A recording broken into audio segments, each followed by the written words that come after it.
हज़रत इब्राहीम अलैहिस्सलाम का वाक़या। हज़रत इब्राहीम अलैहिस्सलाम भी अजीम और मुरत्तब पैगम्बर थे।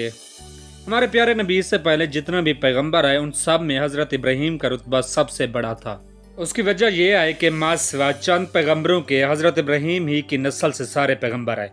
हमारे नबी भी इन्हीं की नस्ल से आए। हज़रत ईसा अलैहिस्सलाम और हज़रत मूसा अलैहिस्सलाम का तल्लुक़ भी इन्हीं से था।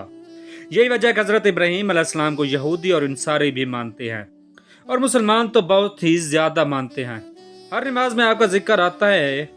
अल्लाह ताला खुद फरमाता है कि इस किताब में इब्राहीम का जिक्र कीजिए, वो रास्ती वाले पैगंबर थे, यानी सच्चे और राह रास्त पर थे।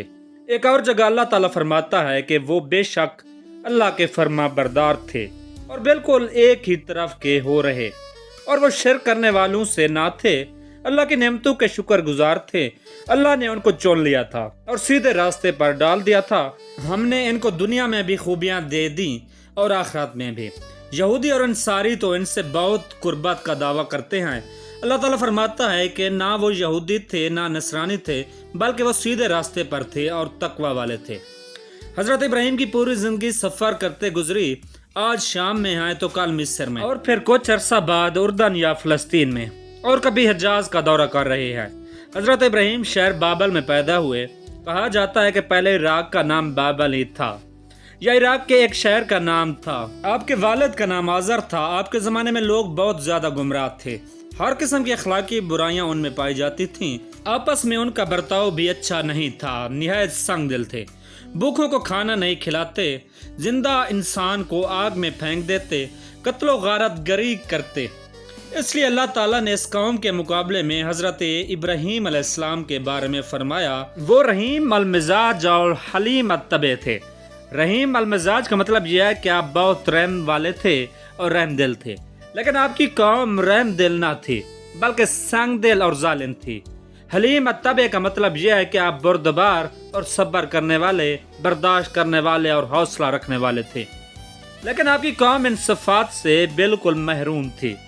अल्लाह ताला फरमाता है, तुम्हारे लिए इब्राहीम उम्दा नमूना हैं, इसलिए तुम्हारे अंदर भी यही सिफात होनी चाहिए। बर्दाश्त करने वाले, सब्र करने वाले और हौसला रखने वाले थे। और एक जगह फरमाता है कि सबसे बेहतरीन दीन दीन इब्राहीमी है। दीन इब्राहीम में तकवा और सच्चाई की दुआ की गई है। कहते हैं कि हज़रत इब्राहीम अलैहिस्सलाम और हज़रत लूत अलैहिस्सलाम का ज़माना एक ही था, बल्कि हज़रत लूत और हज़रत इब्राहीम दूर के रिश्तेदार भी थे। हज़रत इब्राहीम को बुत परस्ती से भी बहुत नफरत थी। हज़रत इब्राहीम के बाप खुद बुत परस्त थे और बुत बनाकर बाजार में बेचते थे। हज़रत इब्राहीम ने अपने बाप से फरमाया, अरे मेरे अब्बा जान, तुम बुतों को पूजते हो, तुम गुमराही में पड़ चुके हो।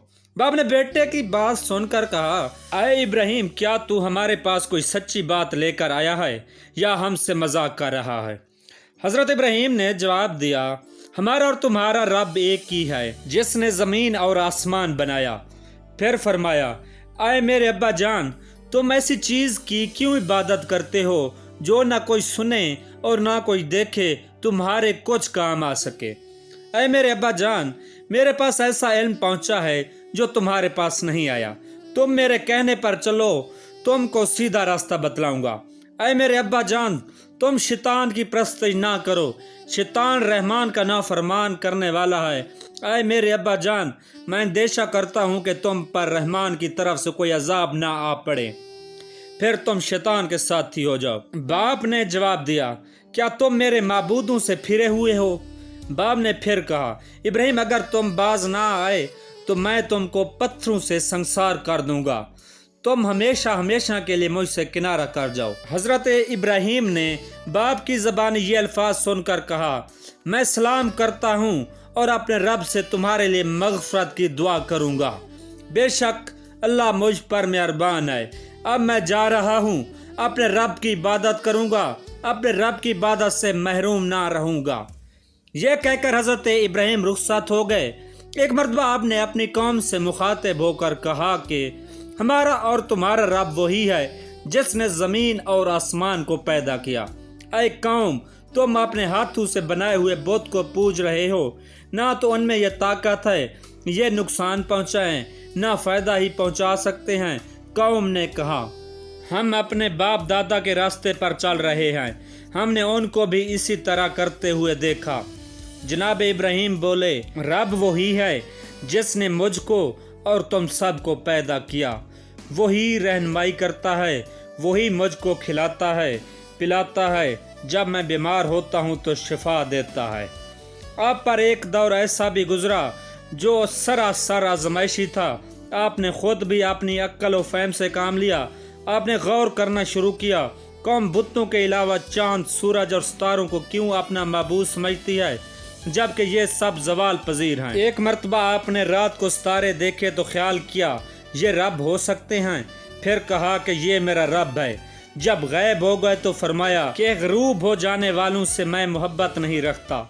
जब चांद को चमकता हुआ पाया तो फरमाया कि ये मेरा रब है। जब वो भी ओझल हो गया तो फरमाया कि अगर मुझको मेरा रब हिदायत ना करता रहे तो मैं भी गुमराह लोगों में शामिल हो जाऊं। जब आफ्ताब को देखो तो फरमाया कि यही मेरा रब है, ये तो सबसे बड़ा है। जब वो भी गरूब हो गया तो फरमाया, ऐ कौम, बेशक मैं तुम्हारे शिर्क से बेजार हूँ, मैं अपना रुख उस ज़ात की तरफ करता हूँ जिसने आसमान और ज़मीन को पैदा किया, मैं सीधे रास्ते पर हूँ, शिर्क करने वालों में से नहीं। इसका मतलब ये है कि आपने किसी के बताए हुए तरीके या बाप दादा के तरीके जो वो करते रहे इन पर अमल नहीं किया, बल्कि आपने अपनी अक्ल सलीम से काम लेते हुए गौर व फिक्र करना शुरू किया। अंधी तकलीद नहीं की, अल्लाह की रहमत भी शामिल हाल रही। शहर बाबल की रिवायत के मुताबिक वहाँ हर साल मेला लगा करता था। मेले में लोग तिजारती सामान लेकर जाकर फरोख्त करते थे। वहाँ बुत भी फरोख्त होते, ज़रूरत की तमाम चीज़ें मिल जाती। ऐसे लोग मेले में जाते, वहाँ तफरीह का सामान भी मुहैया था। लोग रंग रैलियाँ मनाते, सैर व तफरीह करते। एक मरतबा ऐसा हुआ कि हर तरफ के लोग मेले में जमा हुए, खरीद व फरोख्त हो रही थी कि अचानक किसी के चूल्हे से चिंगारी उड़ी और आग लग गई। हर शय जल कर राख हो गई, बुत भी जल कर राख हो गए। हजरत इब्राहिम ने यह मंजर देख कर कहा कि ये बुत अपने आप को आग से नहीं बचा सके तो ये किसी तरह माबूद कहलाने लगे। मामूल के मुताबिक दूसरे साल भी मेला लगा। तमाम लोग मेले में जाने की तैयारी करने लगे। हजरत इब्राहिम भी हर साल मेले में जाया करते थे, लेकिन अब किस साल उन्होंने जाने से इनकार कर दिया। बोले कि मेले में जब तमाम लोग चले जाएं तो मैं इन झूठे माबूदों की दुर्गत बनाता हूँ। सब मेले में चले गए। मैदान खाली था, बुत खाने के आसपास भी कोई नहीं था। इब्राहिम के लिए एक बहुत ही अच्छा मौका था। वो बुत खाने में घुसे और तमाम बुतों को तोड़कर चिकना चूर कर दिया। मासवाए बड़े बुत को हाथ नहीं लगाया, उसे सही सालिम रहने दिया। इसके कंधे पर कुल्हाड़ा रख दिया जिससे बुतों को तोड़ा था। जब लोग मेले से वापस आए तो वो बुत खाने में दाखिल हुए। ये देखकर उन सबको हैरत हुई कि बुत चिकना चूर होकर जमीन पर पड़े हुए थे। आपस में एक दूसरे से चह मगोइयाँ करने लगे कि हो ना हो इसमें जरूर नौजवान हजरत इब्राहिम का हाथ है, क्योंकि वही बुतों के खिलाफ है। लोग बरहम हुए, इब्राहिम को बुलाया, इनसे दरियाफ्त किया कि हमारे माबूदों को किसने इस साल पर पहुँचाया है। हजरत इब्राहिम ने जवाब दिया कि तुम अपने बड़े बुत से क्यों नहीं पूछते हो, जिसे अपना माबूद समझते हो, वो सब कुछ तुम्हें बता देगा। तमाम लोगों ने कहा कि इब्राहिम को बादशाह नमरूद के सामने पेश किया जाए। चुनाचे बादशाह को इसकी इतला दी गई। लोगों ने कहा कि यह मामला बादशाह नमरूद के सामने पेश करेंगे और इब्राहिम को सजा दिलवाएंगे। लोग नमरूद के दरबार में पहुंचे। सब ने मिलकर बादशाह से शिकायत की कि इब्राहिम हमारे बुतों की तज़हीक करता है और कहता है कि ये बुत माबूद नहीं बल्कि माबूद कोई और है। इसने हमारे बुतों को तोड़ डाला और हमारे बुतों के साथ गुस्ताखी की है, इसे सजा दी जाए। नमरूद ने लोगों की ज़बानी ऐसी बातें सुनकर हुक्म दिया कि इब्राहिम को मेरे दरबार में हाजिर किया जाए। चुनाचे जनाब इब्राहिम को शाही दरबार में लाया गया। दरबार में तमाम मसाहिब और अमरा बैठे हुए थे। नमरूद ने इब्राहिम से पूछा, क्या तू हमारे माबूदों की तज़हीक करता और जुठलाता है? क्या तूने हमारे माबूदों को तोड़ा है? बादशाह नमरूद बड़े सख्त लहजे में इब्राहिम से बातें कर रहा था। حضرت ابراہیم علیہ السلام جرات مندی کے ساتھ ہر سوال کا جواب دیتے رہے۔ حضرت ابراہیم نے کہا کہ یہ سب تمہارے معبود ہی بتا سکتے ہیں، انہی سے پوچھ لو تو بہتر ہے۔ شاہی دربار میں سردار، امراء اور مصائب سب بھی بیٹھے تھے اور بادشاہ اور ابراہیم علیہ السلام کے درمیان ہونے والی تمام باتیں سن رہے تھے۔ سب نے کہا کیا بت بھی باتیں کر سکتے ہیں؟ پھر ابراہیم نے جواب دیا کہ جو نہ دیکھ سکتے ہیں، نہ سن سکتے ہیں، نہ ہی تمہاری آرزو پورے کر سکتے ہیں، پھر کس طرح تم انہیں اپنا معبود مانتے ہو؟ میرا رب مارتا ہے اور جلاتا بھی ہے۔ نمرود نے کہا کہ یہ تو میں بھی کر سکتا ہوں، جس سے چاہے موت کی سزا دوں، جس سے چاہے رہا کر دوں۔ میں اس ملک کا حکمران ہوں، مجھ میں یہ قوت ہے۔ حضرت ابراہیم علیہ السلام نے کہا کہ میرا رب مشرق سے سورج نکالتا ہے، تو بھی مغرب سے نکال دے۔ نمرود لاجواب ہو گیا۔ لوگوں نے شرمندگی سے اپنے اپنے سر جھکا لیے۔ ان میں سے ایک شخص نے بادشاہ کو مشورہ دیا کہ اس شخص کو زندہ جلا دو تاکہ دوسرے عبرت حاصل کریں۔ حضرت ابراہیم علیہ السلام نے اپنی قوم سے پھر کہا کہ اے لوگو، تم اس کو اپنا معبود بناتے ہو جسے تم نے خود اپنے ہاتھوں سے بنایا ہے۔ تم صرف ایک خدا کی عبادت کیا کرو، صرف وہی عبادت کے لائق ہے جس نے ساری کائنات کو پیدا کیا۔ لوگوں نے ابراہیم کی باتوں پر کان نہیں دھرا۔ بادشاہ نمرود نے بھی حکم دے دیا کہ ابراہیم کو آگ میں زندہ جھونک دو۔ چنانچہ آگ کا لو تیار کیا گیا۔ حضرت ابراہیم علیہ السلام کے جلنے کا منظر دیکھنے کے لیے تمام لوگ جمع ہو گئے۔ بتوں کے پجاری بھی خوش تھے اور کہنے لگے کہ ہمارے معبودوں کو توڑنے کی ابراہیم کو سزا ملے گی۔ پھر جناب ابراہیم کو دیکھتی آگ میں ڈال دیا گیا۔ آتش کدہ نمرود حضرت ابراہیم علیہ السلام کو کچھ بگاڑ نہ سکی۔ اللہ نے ابراہیم علیہ السلام کو جلنے سے بچا لیا۔ اگرچہ حضرت ابراہیم علیہ السلام اپنے والد کو بہت پہلے ہی چھوڑ چکے تھے، لیکن ان کے لیے اکثر دعا کرتے تھے کہ وہ راہ راست پر آ جائیں۔ لیکن اللہ تعالیٰ نے حضرت ابراہیم کو وحی کے ذریعے حکم دیا مشرک و کافر اور گمراہی اختیار کرنے والوں کے لیے دعا نہ کریں، کیونکہ ان کا باپ بھی گمراہ لوگوں میں شامل تھا، اس لیے دعا کرنے سے منع کیا گیا۔ اللہ کے نزدیک توبہ اس کی قبول ہوتی ہے جو موت سے پہلے توبہ کر لے اور نیک عمل بھی کرے۔ اصل ایمان نیک عمل ہی ہے۔ آپ نے تبلیغ کا سلسلہ جاری رکھا، لیکن گمراہ قوم کے اندر کوئی تبدیلی نہیں آئی، بلکہ وہ لوگ آپ کی زندگی کے در پہ تھے اور زندگی اجیرن کر رکھی تھی۔ آپ کو ستاتے اور پریشان کیا کرتے تھے، جس سے آپ کا جینا مشکل ہوا تھا۔ چنانچہ تنگ آ کر آپ نے ہجرت کرنے کی ٹھان لی، سامان سفر باندھا اور فلسطین کی طرف روانہ ہوئے۔ روایت اور تاریخ کے مطابق حضرت لوط بھی آپ ہی کے زمانے میں تھے، وہ بھی آپ کے رشتے دار تھے، وہ بھی حضرت ابراہیم کے ہمراہ فلسطین روانہ ہوئے۔ حضرت ابراہیم فلسطین میں بھی تبلیغ کرتے تھے۔ فلسطین میں کچھ عرصہ قیام کرنے کے بعد مصر روانہ ہوئے۔ اس زمانے میں مصر میں فرعون کی حکومت تھی۔ مصر پر جو بادشاہ حکومت کرتا تھا وہ فرعون کہلاتا تھا۔ روایت کے مطابق شاہی خاندان سے آپ کی رشتہ داری تھی، اس لحاظ سے مصر میں جو بادشاہ حکومت کرتا تھا وہ بھی حضرت ابراہیم کا رشتہ دار تھا۔ اس لیے شاہ مصر نے آپ کی بڑی آؤ بھگت کی، آپ کو ماننے لگا اور مہمان کی حیثیت سے ٹھہرایا۔ آپ نے شاہ مصر کو بھی اسلام کی دعوت دی اور نیکی کا رستہ بتایا۔ شاہ مصر عیش پرست تھا اور گمراہی میں مبتلا تھا، اس لیے حضرت ابراہیم علیہ السلام کے نزدیک قابل اعتبار نہ تھا۔ حضرت ابراہیم کی بیوی سارہ بڑی نیک خاتون تھیں، عظمت اور عفت میں مثالی حیثیت رکھتی تھیں۔ حضرت ابراہیم کے ساتھ حضرت سارہ بھی تھیں اور ہر مشکل وقت میں ساتھ دیا کرتی تھیں۔ حضرت ابراہیم کی شاہ مصر سے رشتہ داری تھی، اسی بنا پر شاہ مصر نے حضرت سارہ کو اپنے محل میں بلا بھیجا۔ حضرت ابراہیم بادشاہ کے مزاج سے خوب واقف تھے، اس وجہ سے سارہ کو محل میں لے گئے۔ حضرت ابراہیم سفر سے بہت تھک چکے تھے، اس وجہ سے بادشاہ سے کوئی بات نہ کر سکے، صرف اتنا کہا کہ اللہ تعالیٰ غرور کو پسند نہیں کرتا۔ بادشاہ نے جیسے ہی حضرت سارہ کی طرف بری نیت سے ہاتھ بڑھانا چاہا تو اس پر سارہ کا رعب اور دبدبہ طاری ہو گیا، جس سے وہ گھبرا گیا۔ اس نے فوراً سارہ سے معافی طلب کی۔ حضرت سارہ نے اس کا قصور معاف کر دیا، حضرت ابراہیم نے بھی اسے معاف کر دیا۔ بادشاہ آپ کے اخلاق سے بہت متاثر ہوا اور اپنی بیٹی ہاجرہ کو آپ کی زوجیت میں دے دیا اور بہت سا مال و اسباب بھی ساتھ کر دیا اور ایمان لانے کا وعدہ کیا۔ آپ حضرت ہاجرہ کو اپنے گھر لے گئے۔ زندگی بڑی خوشگواری سے گزر رہی تھی۔ حضرت سارہ اور حضرت ہاجرہ محبت اور اتفاق سے ساتھ ساتھ رہنے لگیں۔ حضرت ابراہیم مصر میں کچھ عرصہ قیام کرنے کے بعد فلسطین روانہ ہوئے، اس لیے فلسطین کو انبیاء کی سرزمین کہا جاتا ہے۔ حضرت ابراہیم کی کوئی اولاد نہ تھی، اس لیے آپ کو غم تھا کہ حضرت ابراہیم اولاد کے لیے اکثر دعا کیا کرتے تھے۔ اللہ نے آپ کی دعا قبول کی، حضرت ہاجرہ کو اولاد کی نعمت سے نوازا، بچہ کا نام اسماعیل رکھا گیا۔ حضرت سارہ کے بطن سے کوئی اولاد نہیں ہوئی، اس لیے سارہ کے دل میں رشک پیدا ہوا۔ سارہ کو بہت دکھ ہوا اور بہت مایوس ہوئیں۔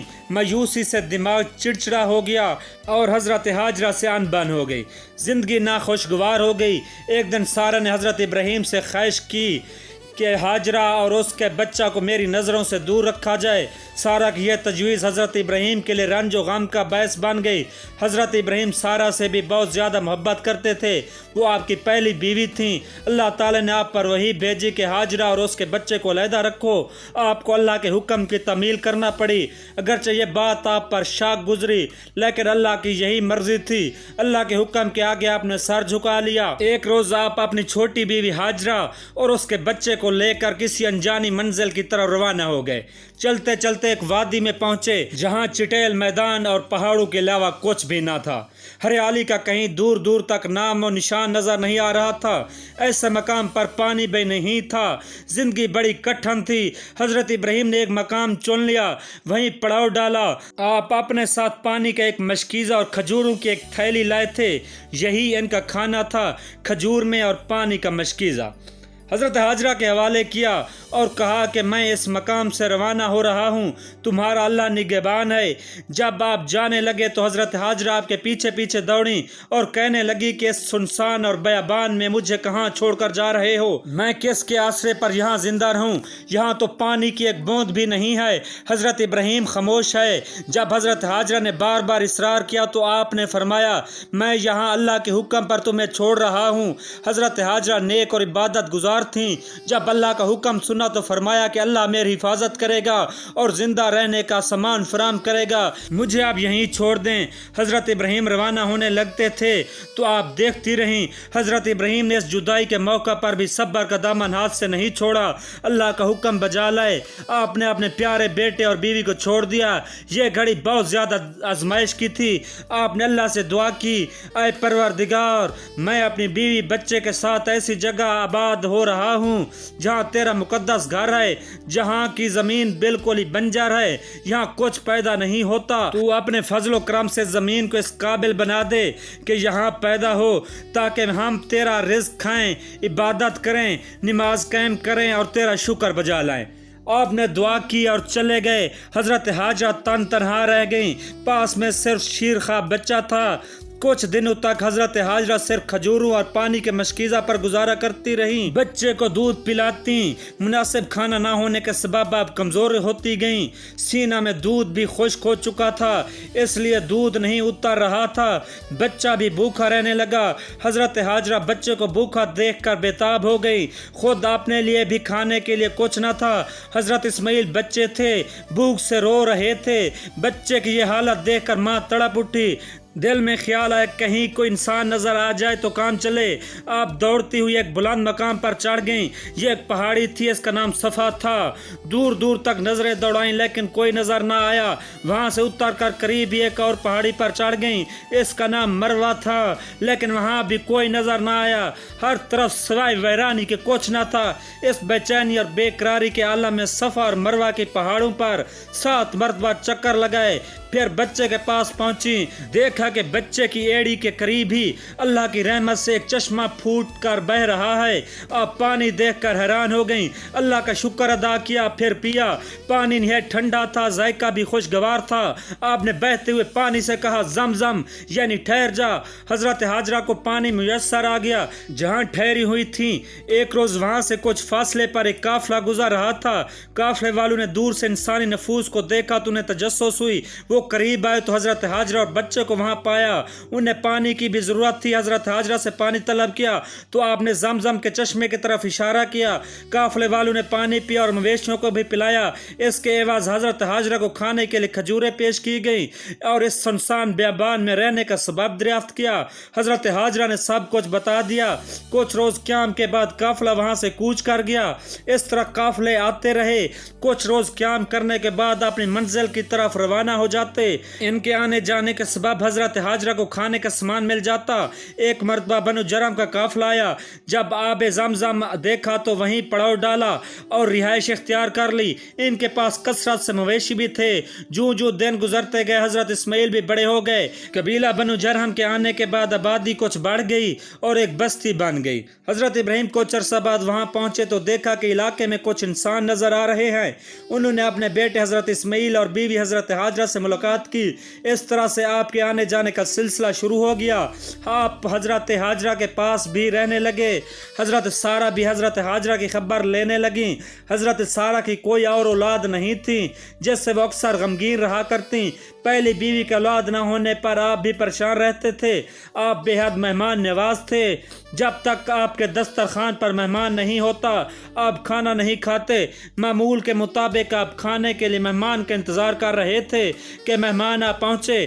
آپ نے مہمانوں کا استقبال کیا اور خوش ہوئے۔ جب آپ نے مہمانوں کے سامنے کھانا رکھا تو انہوں نے کھانے کو ہاتھ نہیں لگایا اور بیٹھے رہے۔ حضرت ابراہیم کو مہمانوں کے رویے پر حیرت ہوئی۔ آپ مہمانوں کے لیے جانوروں کو ذبح کر کے اور بھون کر ان کے سامنے رکھتے۔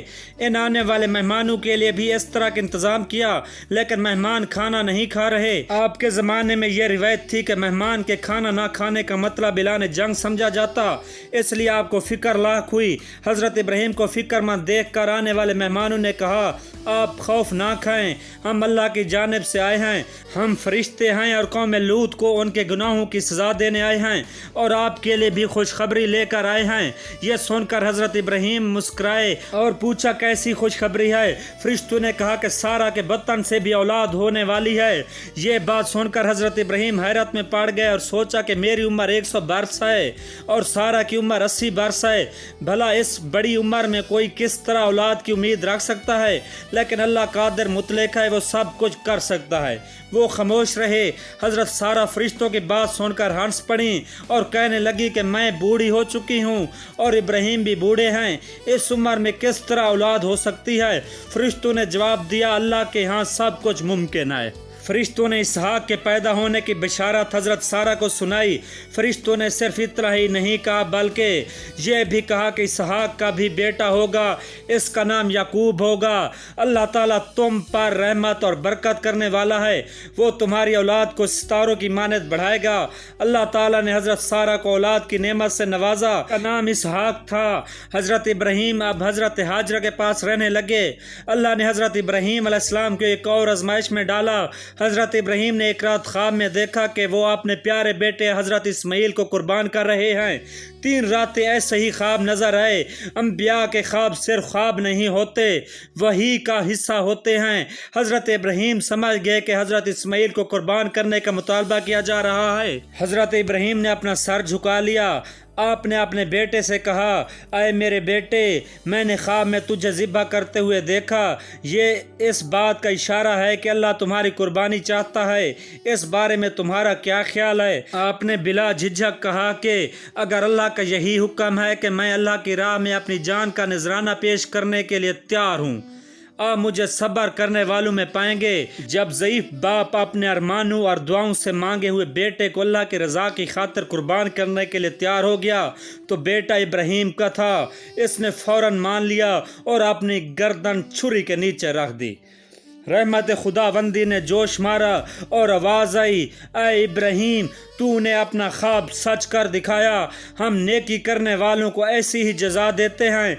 इस मौका पर अल्लाह के फरिश्ते ने हज़रत इब्राहिम के सामने मेंढा रख दिया ताकि बेटे के बदले इसको ज़िबा करें। चुनाचे आपने ऐसा ही किया।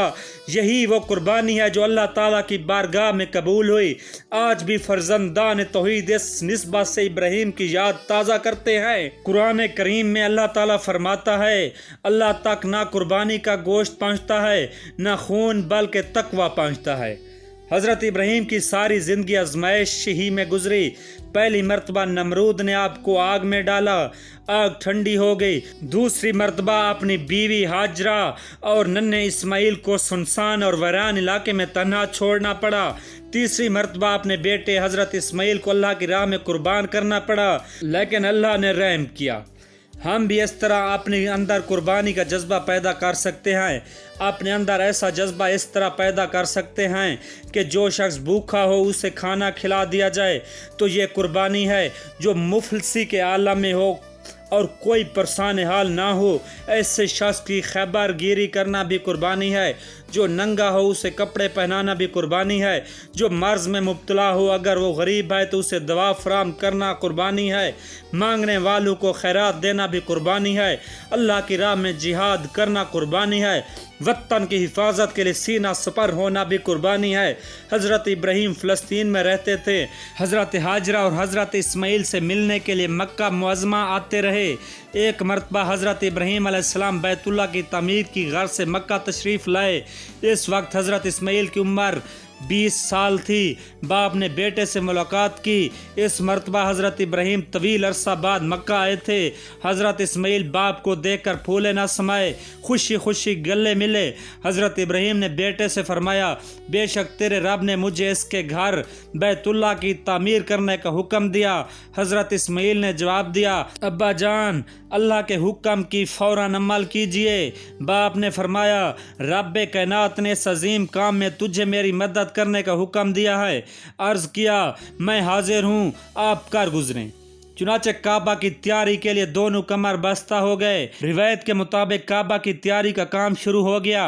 हज़रत जिब्राइल ने रहनुमाई की कि काबा की बुनियाद किस जगह रखी जाए, इनके लिए कितनी जगह घेरी जाए और किस तरह तामीर की जाए। हज़रत जिब्राइल के बताने पर बाप और बेटे ने खुदाई शुरू की। हज़रत इस्माइल एक मजदूर के भेस में पत्थर ला कर रखते। हज़रत इब्राहिम पत्थर पर पत्थर रख कर दीवार बुलंद करते। पत्थर बहुत वजनी थे। अल्लाह ने उन्हें ताकत अता की थी। रिवायत के मुताबिक बुनियादों में कोई हीरा के पत्थर इस्तेमाल हुए। जब दीवार इतनी बुलंद हो गई कि ऊंचाई पर पत्थर रखना दुश्वार हो गया, तो हज़रत इब्राहिम ने अपने फर्जंद से कहा कि कोई ऐसा पत्थर तलाश करो जिस पर खड़े होकर दीवार बुलंद की जा सके। हज़रत इस्माइल ऐसा पत्थर तलाश करके लाए और इस पत्थर पर खड़े होकर दीवार को बुलंद किया। इसको मकाम इब्राहिम के नाम से याद किया जाता है। इस सख्त पत्थर पर पाँव के निशानात बन गए।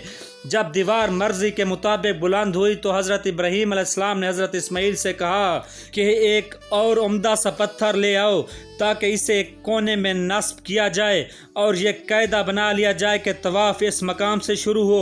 हज़रत इस्माइल को एक ऐसा पत्थर मिल गया जिससे रोशनी निकल रही थी। हज़रत इस्माइल रोशनी को देखकर हैरत ज़दा हो गए। हज़रत इस्माइल ने पूछा, अब्बा जान, ये पत्थर कौन सा है? हज़रत इब्राहिम अलैहिस्सलाम ने जवाब दिया कि यह पत्थर है जिसे जिब्राइल जन्नत से लाए हैं। इस पत्थर को एक कोने पर नस्ब कर दिया गया। तवाफ का चक्कर इस मकाम से शुरू होता है। आइए अपने अंदर रूह इब्राहिमी पैदा करें। हज़रत इब्राहिम अलैहिस्सलाम को अब्बुल अंबिया भी कहा जाता है। दोस्तों, उम्मीद करता हूँ आज का ये वाक़या आपको पसंद आया होगा। लिहाजा वीडियो को लाइक और चैनल को सब्सक्राइब ज़रूर कीजिएगा ताकि ऐसी मज़ीद वीडियोज़ आपको बर वक्त मिल सके। अल्लाह पाक आपका हामी और नासिर हो। खुदा हाफिज़।